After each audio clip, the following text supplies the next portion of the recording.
Salida de la categoría Benjamín, femenino y masculino. Se da el inicio al Cross Villa de Tineo, Memorial Juan Carlos Fernández, Campeonato de Asturias de Clubes Veteranos. Prueba que abre el calendario del campo. Mira, ya empezamos a ganar,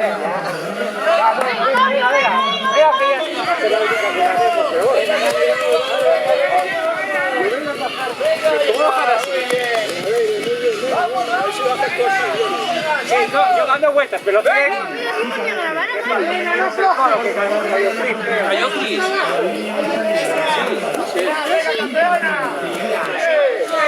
venga, Ari, muy bien.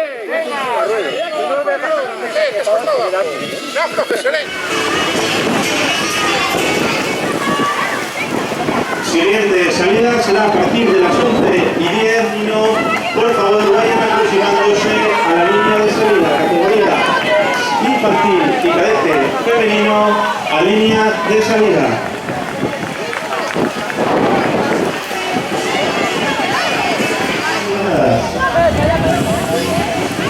Recordamos también a todos los participantes que acaban de llegar que pueden pasar a recogida.